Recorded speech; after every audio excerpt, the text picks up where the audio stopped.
Hi again, back to our top story now. Big developments there. A former CIA technical assistant was being revealed as the person that was behind the leak, which exposed the true extent of an NSA surveillance network in the US, which is huge. For more than on why Edward Snowden came forward, has crossed to Annie Mashon, herself a former MI5 officer and whistleblower. Annie, hi there. As I say, this name's just come to light over the last hour or two. You yourself have been in Snowden's shoes yourself. You kind of know, maybe to a smaller degree, but you know what this feels like. How's he going to fare regarding the CIA? Well, I think he's in for a rough ride, but I have to say that the way he has run the whole exposure and disclosure of the crimes of the NSA and what they're doing against the American people and the rest of the world's people has been very sophisticated. And I take heart from that.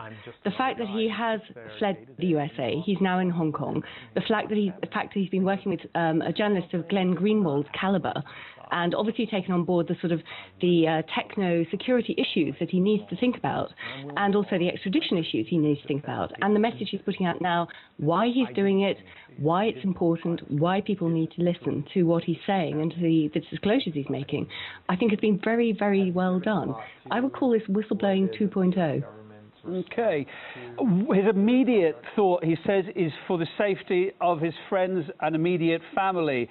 Is that really a legitimate worry, or is it being overblown? No, absolutely it is. I mean, when I was involved in whistleblowing 15 years ago with David Shaler, who blew the whistle on illegal MI6 assassination plots and things, it wasn't just myself who was arrested. It wasn't just David who went to prison twice. It was also a ever-widening circle of his friends and family and journalists who were arrested and in some cases convicted for daring to expose the truth of the spy crimes. So I think, from what I can see, Edward Snowden has actually taken very careful steps to protect those closest to him, and all credit to him for doing that. Why do you think he's done it? Why do you think he's done it crucially? Why? Well, because what the NSA is doing is turning the USA and by de facto the rest of the world into a big brother surveillance state. As soon as you get into this situation where the nuts and bolts of the internet, like Google and Facebook and all the systems we all use, can be used to spy on us, whether those companies know or not, means that we have no privacy whatsoever. And once we have no privacy on the internet, we then lose any sense of freedom to express ourselves openly. We lose freedom to download information and ingest information openly. So we lose free society. And free thought requires free media. Is his fate now going to mirror that of Bradley Manning, do you think? I would hope not. I would hope that the Obama administration has learned that by prosecuting and persecuting multiple whistleblowers, Bradley Manning being just one of them, that they are not winning the war of the desire for information to be free, the desire for people to need the information to be informed citizens. And that's the situation we're facing. So I think the way that this story is playing out shows a sort of lessons learned from the terrible tragedy of the Bradley Manning case. And I hope that Edward Snowden will be much safer and will have a fair hearing and not have to go through the same experience. And now after Snowden, do you think we're going to see more? Of course. This happens time and time again. And as the powers of the state and the powers of the corporatist state become greater, people become more concerned about civil liberties, not just within their own countries, but also the implications around the world. What happens in Syria or Libya or the Middle East or Central Asia. People are worried about this, the implications.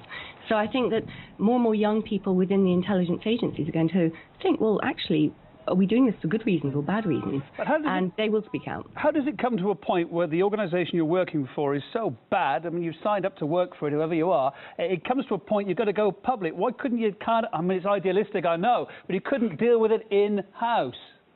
Well, often people who do blow the whistle do try and deal with it in-house. I mean, certainly we did. You go to your bosses, you say, this is wrong. You say that, perhaps we should learn from mistakes made or whatever it is. And they tell you just to shut up, not rock the boat and follow orders. And that's a major problem.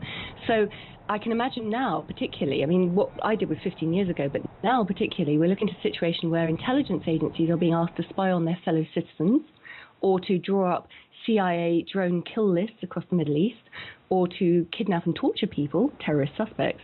And we have a situation now where young people are going to be coming into this and thinking, well, is this right? Should we be doing this to our fellow human beings? And if it's not right, what can we do? Raise it with the bosses. That goes nowhere. You're told to shut up. The only other way, and in this internet age, I think, is to go public and get the maximum exposure one, to get justice through that transparency, but also to provide a certain degree of safety and protection for yourself as well while you're doing it. And that's what I think is going on here, and it's been very well done. Annie Masham, thanks ever so much, former MI5 officer as you are, and whistleblower Annie Masham there. Thank you.